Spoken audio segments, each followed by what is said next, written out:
As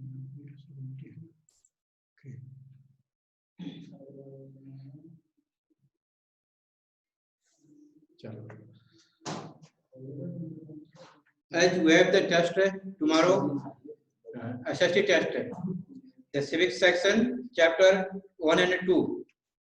The chapter 1 is the on equality.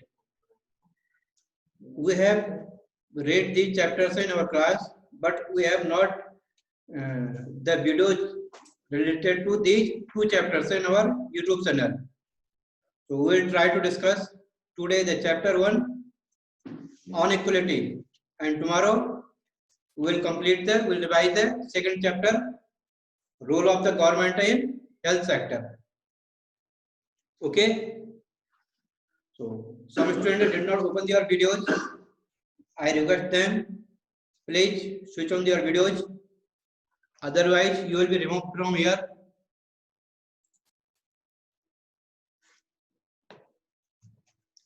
On equality. So we have the different topics belong to the chapter. Here is the first topic is the equal right to vote. In the democracy, we are deciding about the equal right to vote. Where there is no equal right to vote, it means there is not democracy.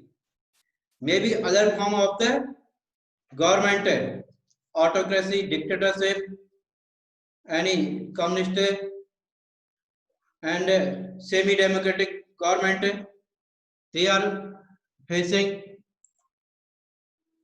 But in the democratic government, the democracy is the government of the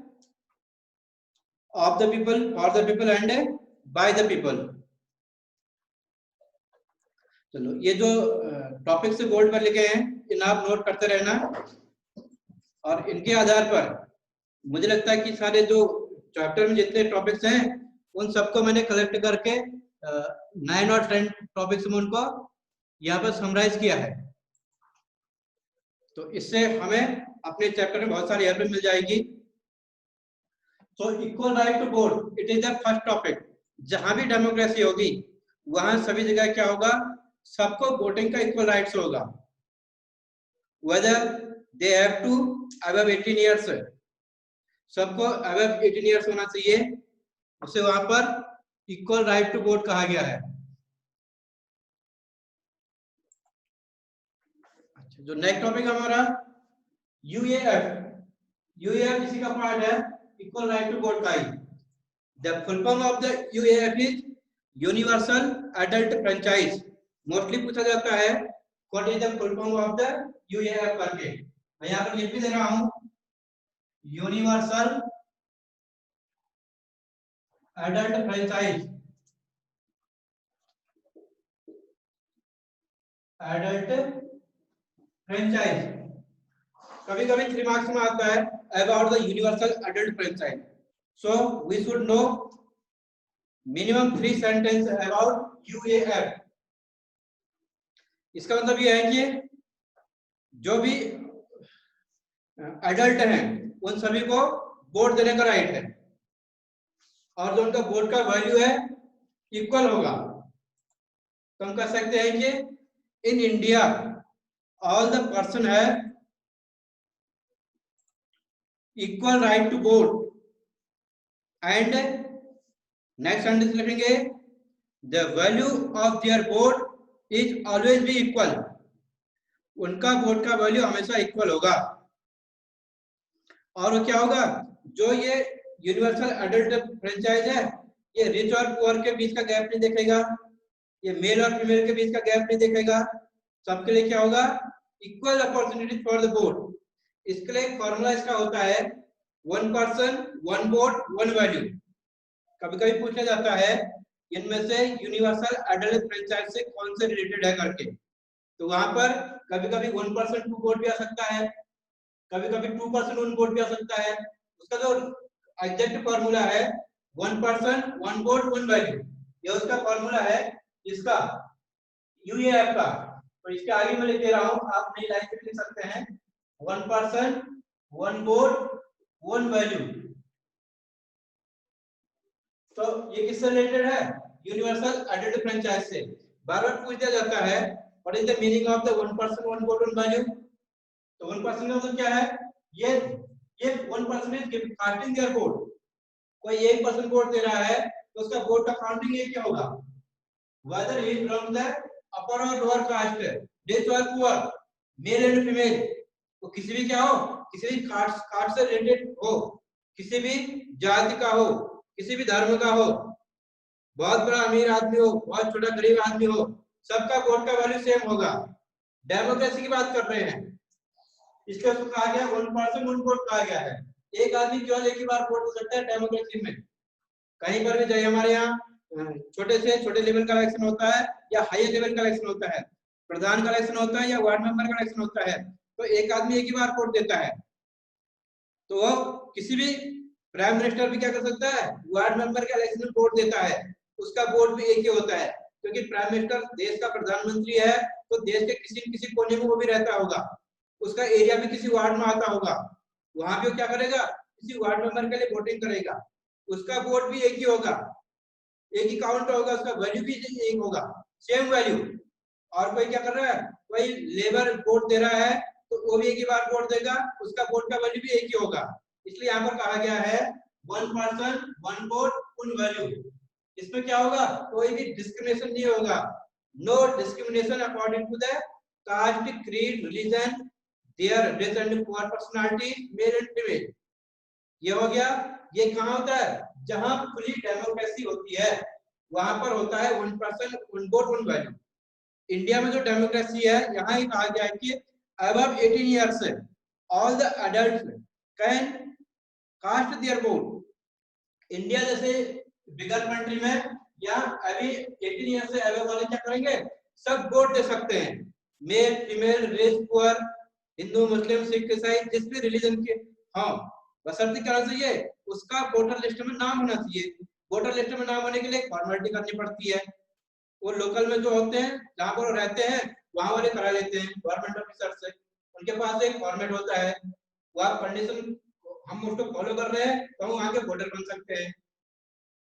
ये क्या हो गया, simple सा है, universal identity franchise करके। Different type से question पूछे जा सकते हैं यूनिवर्सल आइडेंटिटी फ्रेंचाइज से। मिनिमम एज कितनी हो सकती है करके 18 ईयर्स से, या वन वोट का वैल्यू कितना हो सकता है, 1 हो सकता है। उसमें एक आदमी कितनी बार वोट दे सकता है, केवल एक बार दे सकता है। मेल और फीमेल का वोट का डिफरेंस है या सेम वैल्यू है, सेम वैल्यू है। ओके, ये है खुली डेमोक्रेसी में। तो next topic is the other kinds of the equality. ये तो हमने क्या कर लिया डेमोक्रेसी में, वोटिंग वाली हमने इक्वलिटी पर डिस्कस किया। अब यहाँ पर हम जो डिस्कस करेंगे रिलीजियस इक्वलिटी पर। रिलीजियस इक्वलिटी धार्मिक गतिविधियों पर आधारित जो इक्वलिटी होती है, कास्ट सिस्टम पर आधारित जो इक्वलिटी होती है, all are equal according to the caste. Caste में कहा गया है कि एससी एसटी ओबीसी ये सब कास्ट है हमारे यहाँ, और एक जनरल कैटेगरीज है। तो अगर इंडिया में क्या कहा गया है, ये सब क्या है, इक्वल कास्ट है, चाहे वो किसी भी कास्ट से बिलोंग करता हो, कोई भी वोट दे सकता है, किसी भी स्कूल में एडमिशन ले सकता है, किसी भी जॉब के लिए अप्लाई कर सकता है। सिलेक्शन हो न हो दूसरी बात है, सिलेक्शन तो उनका जो रेशियो होगा उस हिसाब से होगा, जो परसेंटेज होगा उसके आधार पर होगा, लेकिन अप्लाई कर सकते हैं। हम किसी भी स्कूल में एडमिशन के लिए अप्लाई कर सकते हैं। हम उसके लिए क्या होगा, वहां की जो क्वालिफिकेशन है वो हमें पूरी करनी पड़ेगी, हमें वहां का एंट्रेंस टेस्ट देना पड़ेगा, हमें वहां की फीस पूरी करनी पड़ेगी। अदर कहते हैं कि आपको टीसी लानी है, सीसी लानी लाना है, वो हमें लाना पड़ेगा, डॉक्यूमेंटेशन पूरा करना पड़ेगा, तब हम क्या करेंगे, तब हम वहां पर एडमिशन ले पाएंगे। हम कास्ट के आधार पर हमें कोई नहीं रोकेगा, रिलीजन के आधार पर कोई नहीं रोकेगा, कोई रोकता भी नहीं है। एक आध हमारे यहाँ कुछ ऐसे रिलीजन है जो माइनॉरिटी में आते हैं, माइनॉरिटी मीन से जिनका वैल्यू कम माना गया है, ऐसे माइनर रीजन हैं, उनके प्रोटेक्शन के लिए गवर्नमेंट काम करती है, तो हम इसके एक्सेप्शन में पढ़ेंगे एक जगह।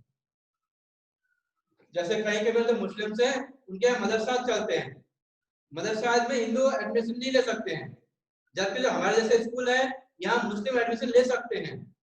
बशर्ते हमारे पास मुस्लिम आता नहीं है, उन्हें यहाँ डिफिकल्टी फेस होती है। आप बहुत लोगों के दिमाग में चल रहा होगा कि क्या हमारे जैसे स्कूल में जहाँ केवल हम आरएसएस की परिभाषा बोलते हैं या इनकी थोड़ा बात करते हैं हिंदुत्व की, क्या यहाँ कोई एडमिशन ले सकता है?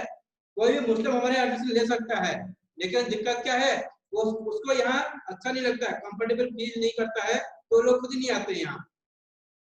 मदरसा में हम लोग नहीं जा सकते हैं, हम जनरल कैटेगरी में आते हैं हिंदू सब, वो माइनॉरिटी में आते हैं। माइनॉरिटी वाले कहीं भी एडमिशन ले सकते हैं, जनरल वालों के लिए क्या है, केवल इतना ही रेस्ट्रिक्शन है कि हम मदरसा में एडमिशन नहीं ले सकते हैं।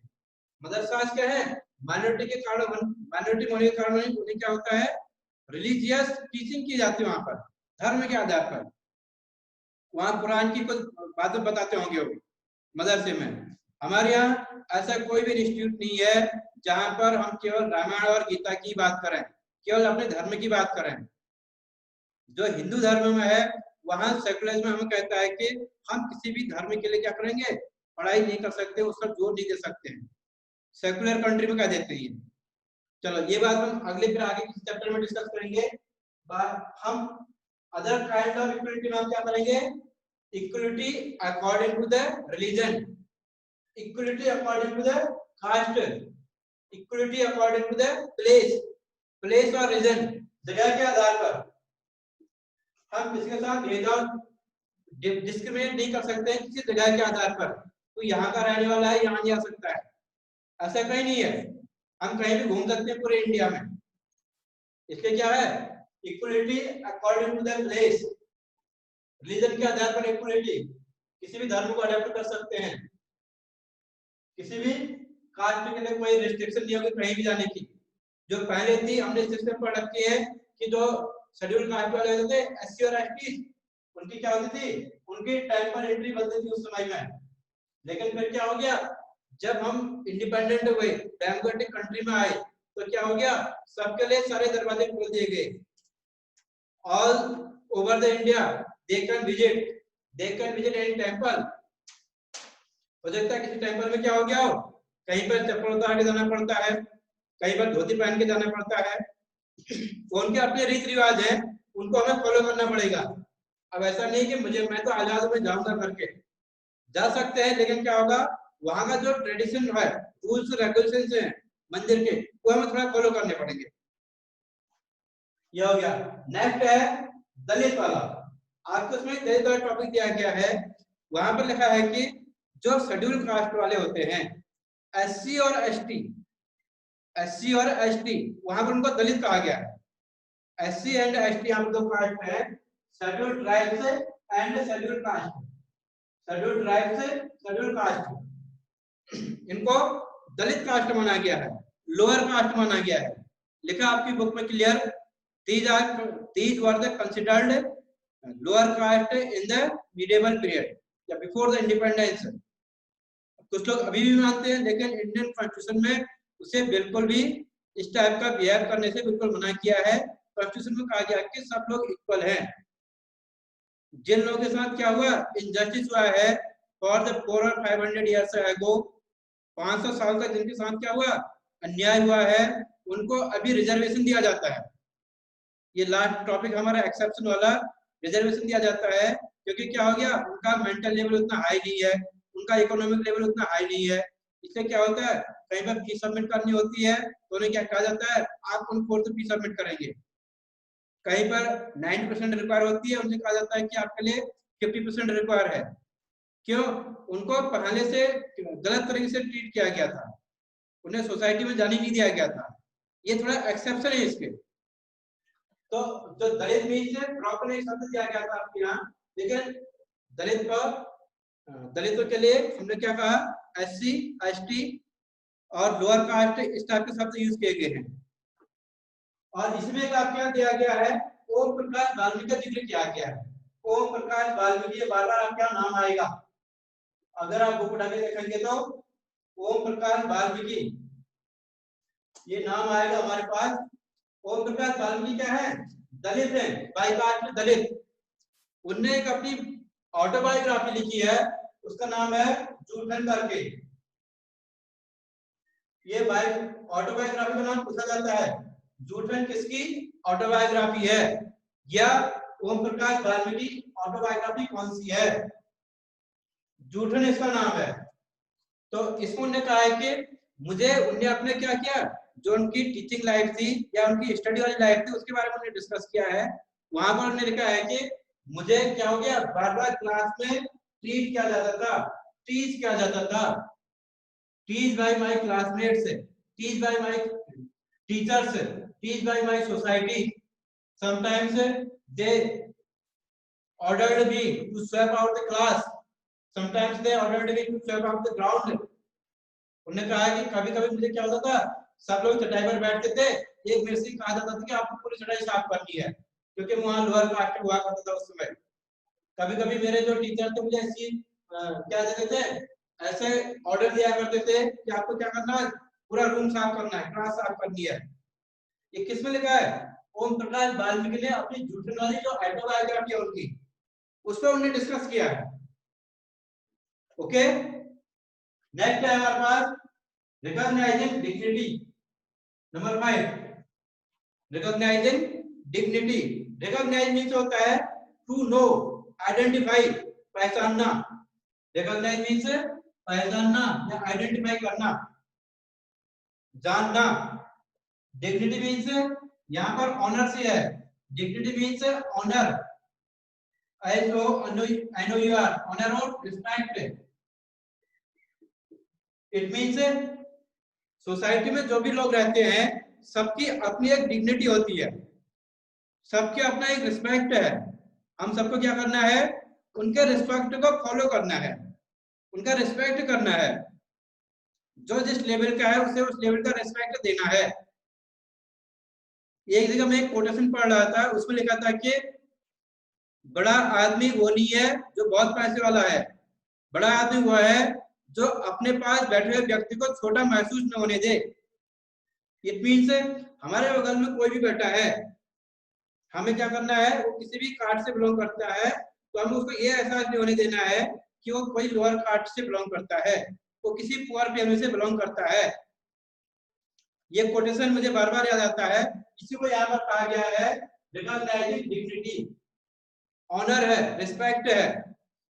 इट मीन्स जो भी सोसाइटी में लोग रहते हैं सब अपना रिस्पेक्ट चाहते हैं, मेरा सब सम्मान करें करके। आप थोड़ा एक छोटा सा एग्जांपल आप लेंगे कि भाई आप कभी क्लास में एंटर कर रहे हैं, आपको देख के सारे बच्चे हंसने लग जाएंगे, तो क्या हो जाएंगे, आप बहुत गिल्टी फील करेंगे अपने आप में, पता नहीं मेरे से कौन सा गलत काम ऐसा हो गया, ऐसा क्या मेरा फॉल्ट है कि सब मेरे पर हंस रहे हैं।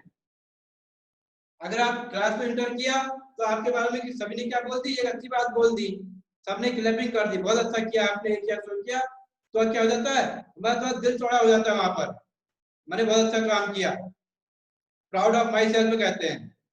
तो इसका मतलब क्या है, मेरी क्लास के स्टूडेंट ने मेरा रिस्पेक्ट किया तो मुझे बहुत अच्छा लगा, मेरी क्लास के स्टूडेंट ने मेरा रिस्पेक्ट नहीं किया तो मुझे बहुत बुरा लगा। तो इसका मतलब क्या हो गया, वहां पर हमें फील होता है कि अगर हम क्या करेंगे, दूसरे का रिस्पेक्ट करेंगे तो उसको अच्छा लगेगा, वो फिर आगे हमारी रिस्पेक्ट करेगा। इसे नोन एज रिकॉग्नाइजिंग डिग्निटी। हमें क्या करना है, सोसाइटी में जो भी लोअर कास्ट वाले हैं, जो भी SC ST हैं, जो भी दलित हैं, जिनको यहाँ पर ब्रोकन कहा गया है, ब्रोकन कास्ट है, उन सबका भी हमने रिस्पेक्ट करना है। अब क्यों करना है, एंड 80% जो पब्लिक है सोसाइटी में, उनकी लगभग जनरल कैटेगरी वाले हैं 80% वाले, 20% में क्या है, SC ST OBC माइनॉरिटी सारे हैं उसमें। अब आप खुद ही सोचो कि जहां 80% के साथ क्या होगा, 120% को एडजस्ट होना है, इसलिए हम सबने क्या करना है, उनका मान सम्मान करना है, उनकी रिस्पेक्ट करनी है, उनकी डिग्निटी बनाए रखनी है, उनका ऑनर रखना है। तब क्या करेंगे, वो हमारा भी सम्मान करेंगे। उनको ऐसा फील नहीं होने देना है कि they are belong to the lower caste, they are belong to the poor caste, they are belong to the Dalit, they are belong to the remote area. आजकल क्या हो गया, एक कोई लोग क्या रहते हैं, अच्छे खासे डेवलप्ड वेल सेटल्ड सिटीज में रहते हैं, कोई बहुत बड़े बहुत रिमोट एरिया वाले विलेज एरिया में रहते हैं, उनको भी क्या करना है, उनके साथ भी हमने ऐसे डिस्क्रिमिनेट नहीं करना है जिससे उन्हें फील हो कि हमारे पास कोई भी सुविधाएं नहीं है, हम इतने रिमोट एरिया में रहते हैं, ये बहुत अच्छी जगह रहते हैं, सब अच्छी बात है, लेकिन उन्हें क्या होना है, according to the recognising dignity we should not show the reality. ये इंडियन कॉन्स्टिट्यूशन में कहा गया है, हमें उन सबका सम्मान करना है। छोटा सा एग्जांपल, आप झाड़ू लगाने वाला ले लें, तो झाड़ू लगाने वाले को क्या मानते थे लोग, बड़ा ही वो मानते थे, ये किस टाइप का काम है करके। जब से मोदी जी ने झाड़ू पकड़ा, यही the prime minister of the country, तो सारे लोगों ने क्या कर लिया, झाड़ू का अपना एक स्टेटस मान लिया है, सिंबल मान लिया है, झाड़ू लगाना बहुत बड़ी बात है करके। तो इसका मतलब क्या है, अगर कोई बड़ा आदमी जो काम करता है तो सबको क्या मान लगता है कि यही शायद सबसे बड़ा काम है। इसलिए काम कोई छोटे बड़े नहीं है, हम लोगों ने उसको कैटेगराइज कर रखा है। This is meaning of the recognising dignity. अब इसके बाद है equality in Indian democracy. Equality in Indian democracy, Indian democracy में हमारे साथ कैसी कैसी इक्वलिटी है। We have the right to vote, एक टाइप की इक्वलिटी होगी सब जगह। राइट टू एजुकेशन, हम कहीं भी एजुकेशन ले सकते हैं। Right to visit any part of the country, हम कहीं भी घूम सकते हैं। And right to take admission in any institute, हम किसी भी कॉलेज या स्कूल में एडमिशन ले सकते हैं। Right to visit any religious place, हम कहीं भी किसी भी रिलीजियस प्लेस पर जा सकते हैं। अब रिलीजियस प्लेस में कौन कौन से हैं, जैसे हमने कहा कहीं पर हम चर्च में जाते हैं, कहीं गुरुद्वारा में जाते हैं, कहीं मॉस्क में जाते हैं, कहीं टेंपल में जाते हैं, कोई भी किसी को नहीं रोकता है। आपने देखा होगा जो हमारे पॉलिटिकल लीडर्स होते हैं वो आपको नमाज पढ़ते हुए मिल जाएंगे, वो आपको पूजा पाठ करते हुए मिल जाएंगे, वो गुरुद्वारा में आपको लंगर खिलाते हुए मिल जाएंगे, वो चर्च में जाके शांति पाठ पढ़ते हुए मिल जाएंगे। ये क्या हो गया, ये इक्वलिटी शो करने के लिए है। It means they are the representative of the country. वो लोग जब इस प्रकार के काम करेंगे तब उनको देख देख के सब लोग ऐसा काम करेंगे। कभी कभी आपको राहुल गांधी के मिल जाएंगे, जो मोस्ट पुअर सोसाइटी के लोग होते हैं उनके यहाँ खाना खाते हुए मिल जाएंगे। कैसे करते हैं, we all are equal, we all are human beings. इसलिए किसी तरह का डिस्क्रिमिनेशन शो नहीं करना है। ये क्या हो गया, इक्वलिटी इन इंडियन डेमोक्रेसी। इस तरह की। अब दूसरी इक्वलिटी क्या है, हम अपनी बातों को व्यक्त कर सकते हैं। पहले लोग अपनी बातें नहीं कर पाते थे प्रेस के सामने, गवर्नमेंट उनको पनिश करती थी। आज क्या हो गया, हम गवर्नमेंट के अगेंस्ट भी बोल सकते हैं, ये भी एक इक्वलिटी है। We can speak against the government, we can express our ideas. इस टाइप के हमको क्या मिली है, इंडिपेंडेंट मिली है, फ्रीडम मिली है। ये हो गया इसमें इक्वलिटी इन अदर डेमोक्रेसी। अब इक्वलिटी इन अदर डेमोक्रेसी में क्या कहा गया है, यहाँ पर अफ्रीका और अमेरिका का एग्जांपल दिया गया है। साउथ अफ्रीका हमसे बहुत बाद में इंडिपेंडेंट हुआ है, 96 में इंडिपेंडेंट हुआ, हम 47 में इंडिपेंडेंट हुए हैं, हमसे ऑलमोस्ट 50 ईयर बैक हुआ है इंडिपेंडेंट है।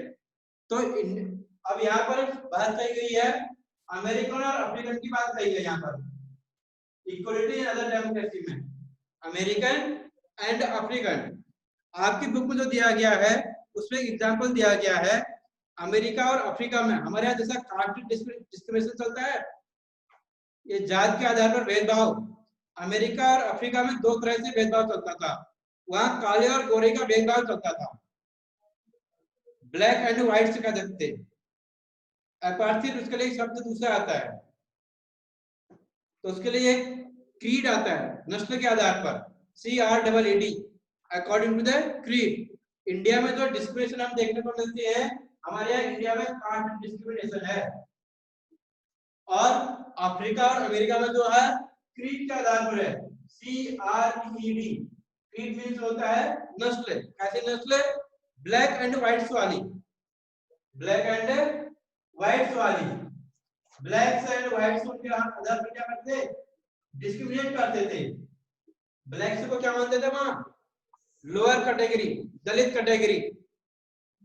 अफ्रीका और अमेरिका का एग्जांपल पूछेगा बार बार आपसे। एक लेडी का नाम यहाँ पर आया है रोजा पार्क्स करके, ROSAPARKS, रोजा पार्क्स। आपके लिए इंपोर्टेंट है ये, इनके केस स्टडी दी गई आपकी बुक में।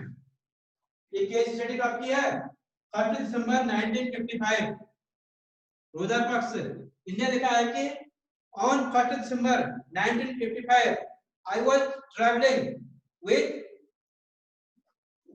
in a train in a bus। तो मुझे कौन मिला? मेरी साइड वाली सीट में क्या था? वही वाइट पीपल था। वो क्या चाह रहा था? मैं सीट छोड़ के दूसरी जगह चले जाऊं।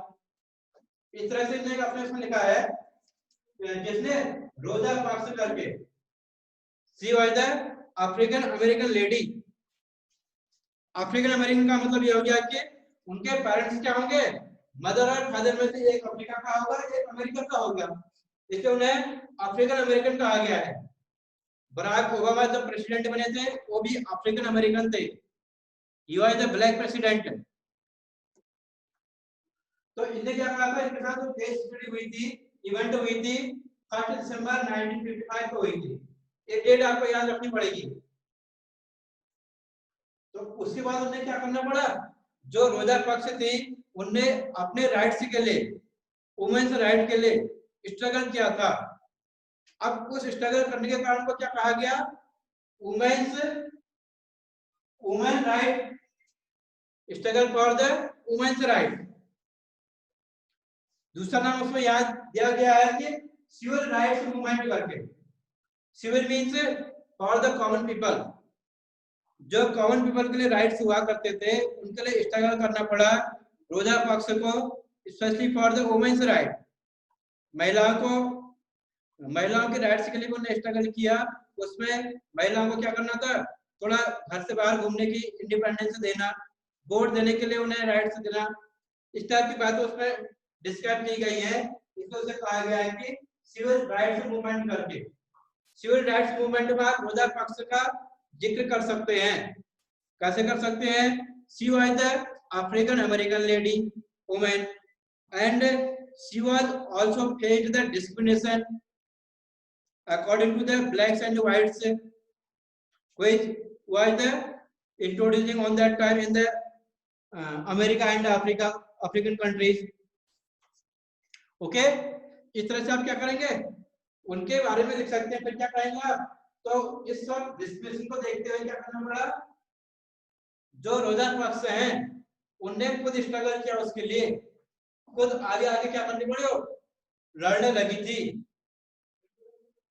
अच्छा, तो लड़ने का मतलब क्या हुआ? उसके लिए स्ट्रगल करना, अपने राइट्स की डिमांड करना, right to vote, right to equal status in the society. Rosa Parks ने अपने आप के लिए तो इसने क्या किया? उसके बाद एक आता है सिविल राइट एक्ट करके। Civil right act 1964। ये आपसे उनमें से पूछा जा सकता है कि सिविल राइट एक्ट कब आया करके। 1964 में कॉमन पीपल के लिए जो राइट्स बनाए गए थे 1964 में अमेरिका में, वो इंट्रोड्यूस किए गए। Right for the women, right for the man, right to vote, right to equality, right to visit any place of the country. ये हो गया सिविल राइट्स मूवमेंट या सिविल राइट एक्ट कहा गया इसको। लास्ट टॉपिक है challenges to democracy. Challenges to democracy में आपके बहुत कुछ नहीं दिया गया है। मैक्सिमम 3 मार्क्स में क्वेश्चन पूछा जाएगा, उसमें जो आप चैलेंजेस लिख सकते हैं। जब ऊपर हमने जितने भी पॉइंट डिस्कस किए हैं इन सबको इक्वल वे में बिहेव करना। जैसे हमने कहा कि हमारे क्या है, रिलीजियस इक्वलिटी है, तो हम कैसे मान लें रिलीजियस इक्वलिटी, कैसे मान लें हिंदू और मुस्लिम में तो दंगे हो ही रहे हैं, उसे कैसे मेंटेन करेंगे? This is the challenge. ब्राह्मण, क्षत्रिय, वैश्य, शूद्र, ये वाला जो हमारा डिस्क्रिमिनेशन है सोसाइटी में अभी भी है, ये बड़ा चैलेंज है। इसको मेंटेन करना, इक्वल करना इसे। हम किसी को लोअर कैटेगरी अपर कैटेगरी का न माने, अभी भी मान रहे हैं। This is also challenge. Next हो सकता है कि जो महिलाओं के लिए जो राइट्स हैं वुमेन्स राइट, तो उन्हें हम क्या कर पा रहे हैं? अभी भी नहीं दे पा रहे हैं। नहीं तो क्या होता, हमारे यहाँ जो पार्लियामेंट है, स्टेट असेंबली है, वहां पर क्या होता 50-50 का रेशियो होता मैन और वुमेन का। अब अभी भी नहीं है। These are the challenge. ये चैलेंज आप क्या कर सकते हैं? लिख सकते हैं। ये फर्स्ट चैप्टर का समराइज है और आपको उसमें ऐसे कोई भी क्वेश्चन नहीं है जो एक्सरसाइज में देख ली है उसमें ऐसे कोई क्वेश्चन नहीं है जो यहाँ पर डिस्कस नहीं हुए हों। लगभग सारे जो क्वेश्चंस हैं वो लगभग इसमें कवर हो गए हैं और 1 मार्क्स में आने वाले इसमें क्या क्या डिस्कस हो गए हैं। थोड़ा इसके बाद आपका जितना टाइम बचा है उसके लिए हम क्वेरी सेशन करते हैं। आपकी कुछ बातें होंगी कुछ आपसे और क्लियर होंगी।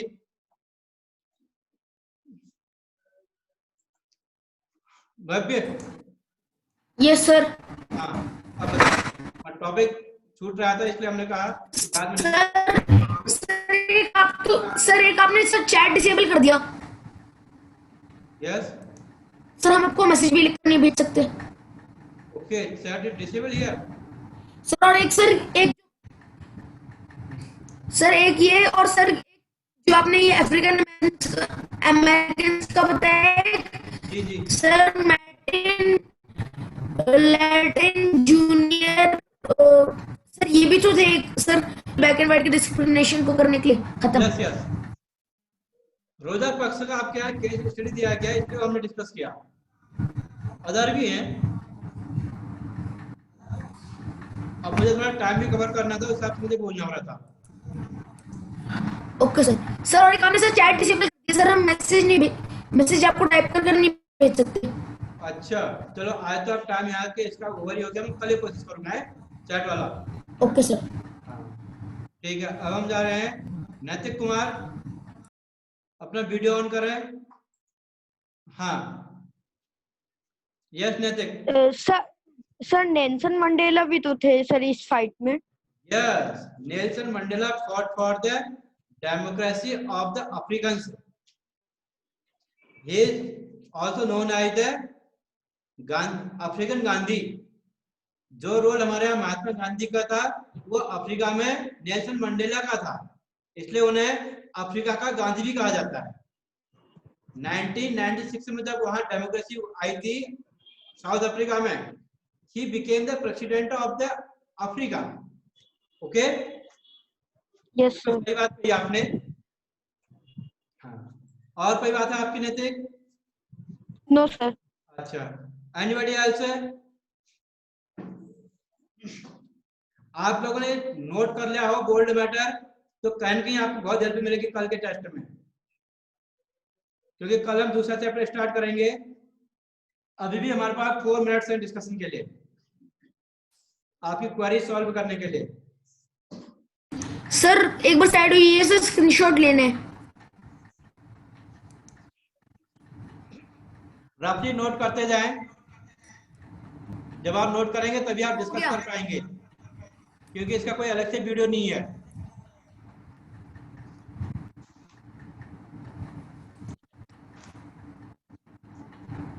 दक्ष नेगी अनम्यूट योरसेल्फ है। बेटा मेरी आवाज आ रही है आप तक?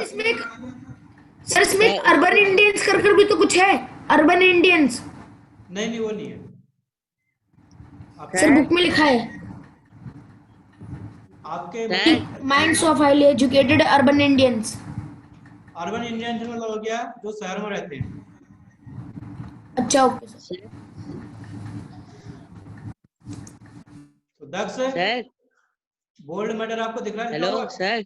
यस सर बोर्ड में अच्छे से नहीं दिख रहा है। थोड़ा थोड़ा भी नहीं दिख रहा है? सर जब मैं लिखता हूँ तो बोर्ड में अच्छा नहीं लिख धुंधला दिखता है इसमें। आपकी थोड़ा जो वॉइस क्लियर नहीं हो पा रही है, इसका मतलब आपके यहाँ नेटवर्क थोड़ा वीक है आपका और हमारा, इसलिए नहीं दिख रहा होगा। आप पढ़ दो, मैं टॉपिक या नंबरिंग कर दो, मैं बोल दूंगा एक बार। सर मैं उस समय कल ना, हाँ कल मैं कर रहा था ना तो आपको मैसेज भेजा था। तो हो सकता है जैसे अभी हमारी कनेक्टिविटी नहीं हो पा रही है, कल भी ऐसे हो रहा होगा कुछ। सर वो क्लास कब से है? वो जो ये बाद में अभी स्टार्ट होंगे जो। चलो आप मुझे कॉल कर लेना एक बार है दक्ष। सर ठीक है। Yes sir. यहाँ कनेक्ट नहीं हो पा रहे हैं, पुअर नेटवर्क है हमारा।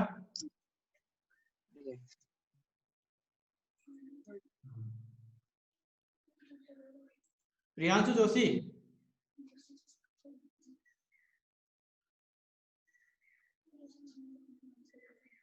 प्रियांशु अनम्यूट करें अपने आप को।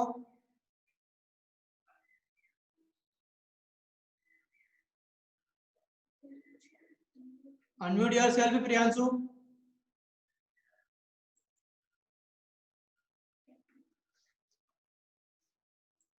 जय सिंह, अनम्यूट योरसेल्फ। सर हाँ बेटा। सर जो अब्राहम लिंकन थे वो भी अफ्रीकन अमेरिकन थे। Yes yes. Okay sir. नहीं, बराक ओबामा की हम बात कर रहे थे उसमें। अच्छा सर, जो मैंने वो आपसे बात अब्राहम बताई, लिंकन नहीं है। वो यस बराक सर। ओबामा की बात बताई थी। मैंने कहा he was also African American. उनके पेरेंट्स क्या होंगे, मदर और फादर में से कोई अफ्रीका का होगा, एक अमेरिका का होगा, इसलिए उन्हें अच्छा सर। अफ्रीकन अमेरिकन कह देते हैं।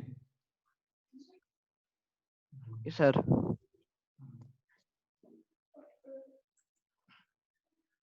विकास,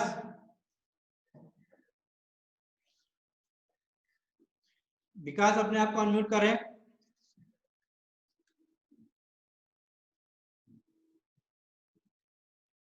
Where did you go?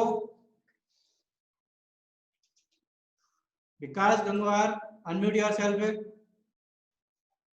and switch on your video.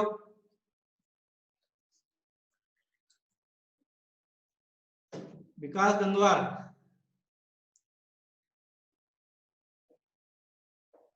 और किसी की जल्दीबाजी में कोई क्वेरी है? Within 30 second. चलो इससे वाला जो क्वेरी होगी आप मुझे मैसेज कर देना।